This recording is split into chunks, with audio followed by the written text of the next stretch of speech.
네, 더더더 매일매일 쏟아지는 뉴스, 매일 아침 주요 뉴스 세 가지, 또 기자가 고른 뉴스까지 살펴보겠습니다. 이슈의 핵심 잘 풀어드리겠습니다. 더 뉴스 이데일리 손희연 기자와 함께하겠습니다. 어서 오세요. 네, 안녕하세요. 네, 안녕하세요. 자, 오늘 첫 번째 소식은요.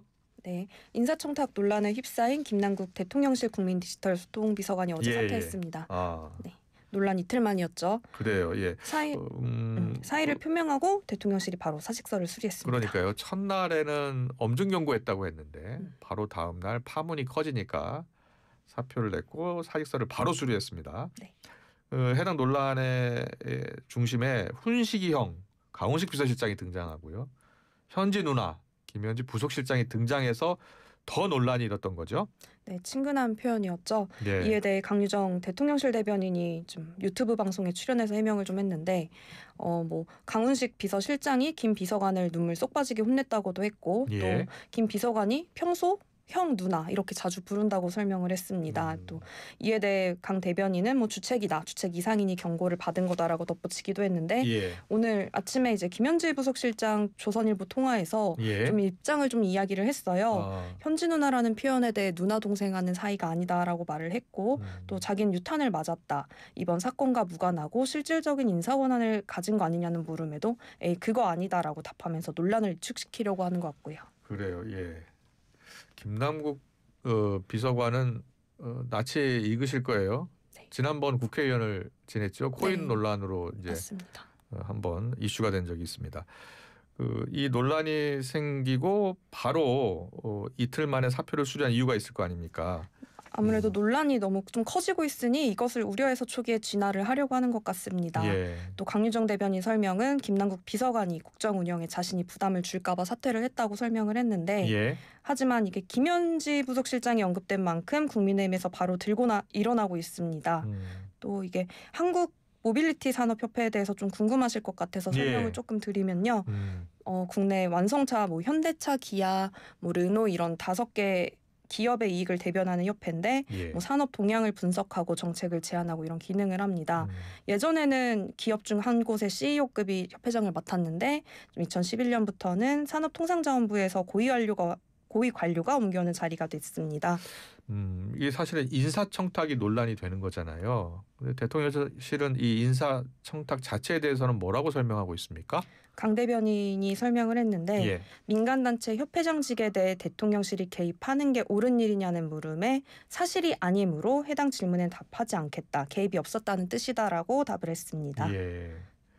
문진석 수석이 인사청탁을 한 거잖아요.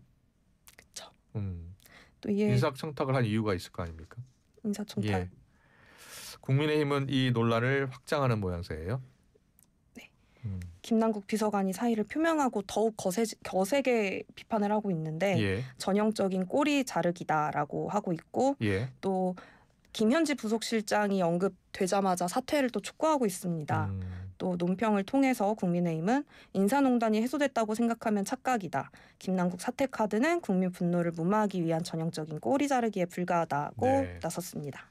이 파장이 정치권에 얼마나 더 큰 파장을 일으킬 것으로 보세요? 네, 정부와 여당이 빠르게 나섰지만 계속 이어질 것으로 보입니다. 예. 또 문진석 의원도 빠르게 자신의 페이스북에 잘못을 인정하고 사죄하는 이제 이런 게시물을 올렸는데, 김남국 비서관도 사퇴를 했지만 이번 논란에 무엇보다 김현지 부속실장이 언급이 된 만큼 국민의힘에서는 예.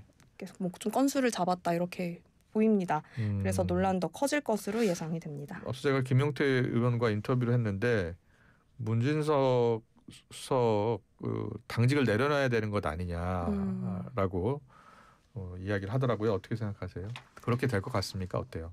당직. 아직 결정을 못한 것 같아요.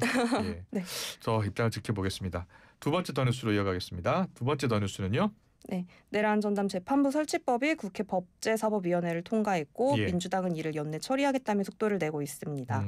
이에 대해 법조계에선 위원에 대한 우려를 지적하고 있고요. 국민의힘은 입법이 되면 위헌법률 심판을 제청하겠다는 입장입니다. 네, 내란 전담 재판부 설치법 일단 법사위를 통과했기 때문에 이제 본회의만 통과하면 됩니다. 조금 더 자세한 설명 부탁드릴게요. 네, 3일 여당 주도로 통과가 됐죠. 예. 내란 전담 재판부 설치 법안과 또 법 왜곡죄 등을 신설하는 형법 개정안, 공수처 개정안이 함께 통과가 됐습니다. 이제 내란 전담 재판부 설치법은 내란 사건 1, 2심을 각각 2개 이상의 전담 재판부가 맡고 또 전담 영장 판사도 별도로 두도록 하는 게 골자입니다. 네. 네, 현재 사무처장, 법무부 장관, 판사 회의가 추천한 총 9명의 추천위가 영장 전담 법관과 전담 재판부를 맡을 판사 후보자를 투표해서 추천을 하게 되는데 네. 대법원장이 이를 최종 임명토록 합니다. 또 함께 통과된 이제 이 형사소송법상 최대 6개월인 범죄자 구속 기간을 내란 외환 관련 범죄에 한해선 좀 1년으로 늘리고 내란범에 사하면 복권 감형을 제한하는 내용도 담겼고 예. 또 함께 통과된 법도 좀 살펴보면요. 예. 판검사가 사실관계를 왜곡해 판결 수사하면 이를 처벌하는 법 왜곡죄와 또 고위 공직자 범죄 수사처, 공수처의 수사 범위를 넓히는 개정안도 통과됐습니다. 네. 보면 이제 이게 1심, 항소심 재판부 이제 2개를 설치하는 겁니다. 그리고 내란 전담 영장 판사도 따로 이제 임명이 되는 겁니다. 추천위원회가 2주 안에 영장 전담 법관 또 전담 재판부 판사 후보자를 추천하고요. 네. 2명을 추천하면 가운데 이제 1명을 대법원장이 임명하는 식입니다.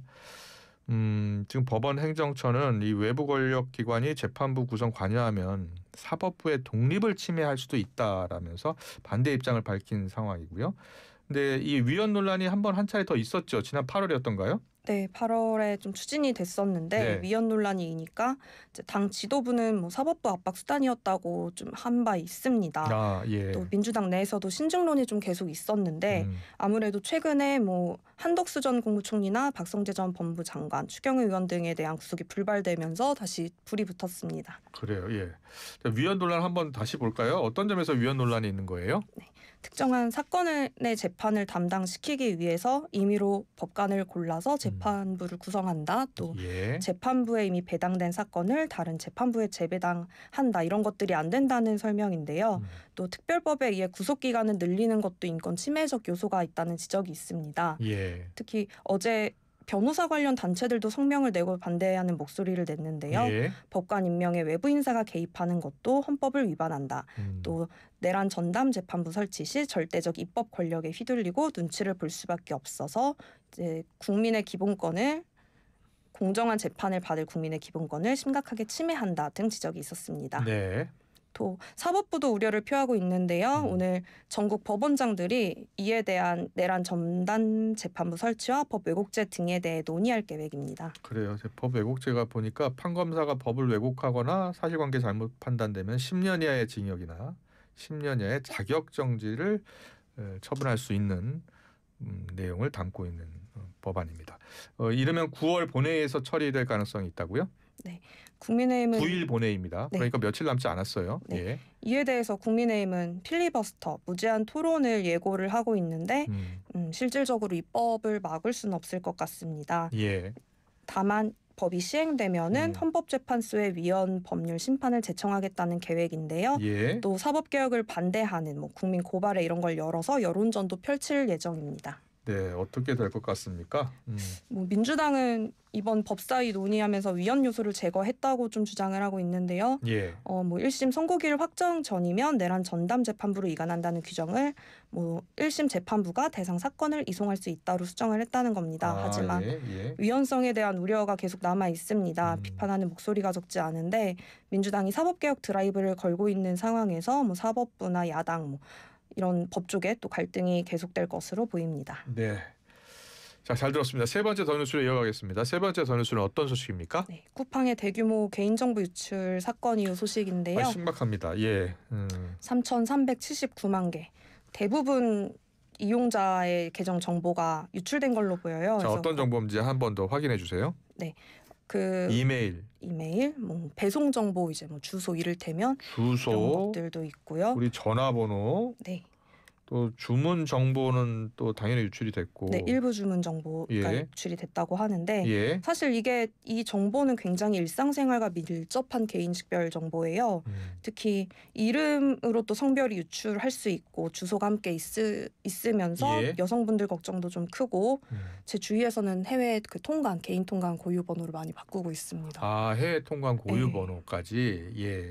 같은 그런 상황인데 이제 기업이 개인정보 관리 의무를 너무나 소홀히 했다는 분노가 커지고 있고요. 이 와중에 쿠팡이 사용자 계정 탈퇴 절차를 의도적으로 복잡하게 구성했다는 의혹이 빚어져서 방송미디어통신위원회가 긴급 사실조사에 착수했습니다. 네, 근데 쿠팡이 지금 너무 커졌어요. 네, 예. 이커머스. 이쪽 이커머스 영향력이 너무 커서 자, 지금 이 사이트나 어플을 탈퇴할 때 개인정보나 설정에 들어가서 이 탈퇴거나 계정 삭제를 선택할 수 있지 않나요? 저 보통 직관적으로 이제 예. 뭐 설정 탭에 들어가면은 탈퇴하기 버튼을 누를 수가 있어요. 근데 쿠팡 같은 경우는 PC 화면에서 탈퇴하려면 굉장히 복잡한 절차를 거쳐야 하더라고요. 뭐 마이 쿠팡을 누르고 개인정보 확인하고 비밀번호를 입력하고 회원 탈퇴를 클릭하고 또다시 비밀번호를 입력하고 이용 내역을 확인하고 손이 가쁘네요. 예. 네, 설문조사를 하고 이런 과정을 거쳐야 하고 앱도 마찬가지로 복잡해서 방송미디어통신위원회는 직관적으로 탈퇴할 수 있도록 화면을 구성하지 않았고 절차를 복잡하게 했다고 지적을 하고 있습니다. 온갖 꼼수를 다 넣어놨군요. 예. 네. 저희 복잡한 해지 절차 이제 바뀌는 거예요? 일단 조사를 들어가서 네. 이제 위법 행위가 있다고 확인이 되면 과징금이나 시정명령 부과 등 조치가 이뤄질 걸로 보입니다. 예. 뭐 전기통신사업법상 이용자의 해지권을 제한하는 행위에 해당되는지 여부 등이 먼저 좀 파악이 돼야 합니다. 예, 그런데요, 이상한 게 있어요. 쿠팡이 1년 전에 정보 유출 책임에 대해 면책 조항을 추가했다고요? 1년 전에요? 네. 지난해 11월이었는데 회사의 이용약관에 뭐 회사는 서버에 대한 제3자의 모든 불법적인 접속 또는 서버의 불법적인 이용으로부터 발생하는 손해에 관해 책임을 지지 않는다는 내용을 추가했습니다. 예, 뭐 마치 이번 사안을 미리 예상하고 있었던 것처럼 네. 네, 이런 조치를 한 겁니다. 자, 어떤 문제가 있을까요? 이게 업계에서는 사실 제3자의 모든 불법 접속을 포괄한 면책 조항이 이례적이라는 이야기가 나오기도 하는데요. 그러니까요. 네, 예. 쿠팡은 뭐 일반적으로 통용되는 면책 문구다라는 입장을 내놨습니다. 네. 하지만 지난해 3월까지 이런 뭐 조항은 존재하지도 않았던 것으로 알려졌는데 이게 소비자에게 약관 변경을 제대로 알리지 않았다면 이것도 문제 소지가 될 수 있을 것으로 보입니다. 예, 그런데요. 지금 이 정보를 빼낸 전직 직원 지금 중국으로 도피한 상황이죠. 네. 일단 경찰 수사에서는 뭐 확실히 그 중국인이 뭐 범인이다 이렇게 단정해서 알려주진 않더라고요. 그래요? 수사 중이기 지금 때문에. 범인을 못 잡고 있는 거예요? 범인 좀 뭐 해외 국제 공조 수사도 좀 있어야 되고 조금 시일을 걸릴 것 같은데 일단은 먼저 뭐 유출 경로를 파악한다든지 이런 과정 수사가 좀 이뤄져야 될 것 같습니다. 그러기 위해서는 좀 쿠팡이 수사기관이나 정부 조사에 협조를 좀 착실히 해야 되겠고요. 협조 잘 하고 있나요?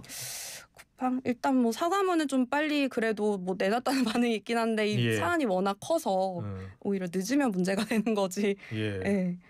이거 진짜 심각합니다. 이거 제2, 제3의 피해가 나올 수 있거든요. 저 2차 피해 가능성을 가장 우려를 하고 있죠. 근데 이게 2차 피해가 발생한다 해도 뭐 어디까지 파악을 할 수 있을지 뭐 이런 것도 사실 잘 모르겠어요. 그래서 좀 책임감 있게 앞으로 계속 대응을 해야 될 것 같습니다. 지금 YTN 제보를 보니까 카드를 우리가 결제 카드를 등록하잖아요. 근데 그 결제 카드가 유출된 것 같다는 거예요. 다른 결제가 또 이루어지고 있어요. 그래서 우리가 쿠팡 회원분들은 그 결제 카드를 한 번 더 확인할 필요가 있을 것 같아요. 저도 어제 삭제했습니다. 해지했어요? 결제 정보를 좀 삭제를 했는데요. 카드 등록을 좀 개인정보 유출 관련해서 계속 올해 들어 대형 사고가 터졌는데 이게 둔감해지고 있다는 게 좀 가장 큰 문제인 것 같습니다. 둔감하면 안 됩니다. 이 사안은 맞습니다. 너무 큰 사안이에요. 예. 정부 기관도 더 적극적으로 나서야 합니다. 마지막 더 눈여겨볼 뉴스 보겠습니다. 어떤 뉴스입니까? 네, 지난 3일 경남 창원 한 모텔에서 20대 남성, 20대 중학생 3명을 흉기로 찌르고 투신한 사건이 있었습니다. 네, 피의자인 20대 남성도 숨졌고 10대 2명도 사망했습니다. 이 사건 내용 되게 충격적이던데 그 피의자 동기가 나왔습니까? 일단 숨졌기 때문에 추정을 저희가 해야 되는 상황이죠. 피의자가 한 여중생에게 호감이 있었는데 여중생이 남자친구가 있다는 사실을 알게 되자 격분해서 범행을 저지른 걸로 추정이 된다고 합니다. 일반적이지는 않은 것 같아요. 그렇죠. 예. 근데 이제 20대 피의자와 숨진 10대 여중생이 처음에 만난 건 SNS 오픈 채팅방을 통해서인 걸로 파악이 됩니다. 그래요? 또 예. 사건이 발생하기 2주 전에 한 번 본 것으로 조사가 됐는데 사건 당일 이 20대 남성이 여중생에게 남자친구가 있다는 사실을 들었고 그날 마트에서 흉기를 또 사전 구입해서 계획범행 가능성이 제기가 됐고요. 이 부분에서 예. 또 그 이후 모텔에서 10대들을 만났다고 합니다. 이제 음. 경찰은 이번 사건이 조건 만남과는 관련이 없는 것으로 보고 있습니다. 네, 그 20대 피의자의 과거 전과가 또 드러났나 봐요. 그렇죠. 20대 피의자는 과거 미성년자 성폭력으로 징역 5년을 선고받고 복역을 한 것으로 그래요? 파악이 됐는데 예. 일단 피의자는 사망해서 공소권은 없는데 경찰은 좀 시신 부검을 하고 휴대전화도 포렌식해서 범행 동기는 파악하겠다는 계획입니다. 네, 이번 사건에서 우리가 또 주목해야 될 일이 뭐가 있을까요? 이번 사건 온오프라인 모두에서 좀 청소년에 대한 보호 장치가 하나도 작동한 게 없어 보입니다. 아, 청소년에 대한 보호 장치가 없다. 네, 미성년자인데도 모텔에 그대로 출입을 했고, 아, 그래요. 모텔로 부른 거죠? 네, 예. 또 유인을 했는데 SNS와 오픈 채팅방을 매개로 청소년 성범죄나 이런 관련 범죄가 종종 맞아요. 이 발생하고 오픈 있어요. 채팅방도 문제네요. 예. 네. 그래서 이에 대한 제재도 필요하고 좀 사회적인 노력도 같이 함께해야 할 것 같습니다. 네, 잘 들었습니다. 지금까지 이데일리 손우영 기자와 함께했습니다. 감사합니다. 수고하셨습니다. 네.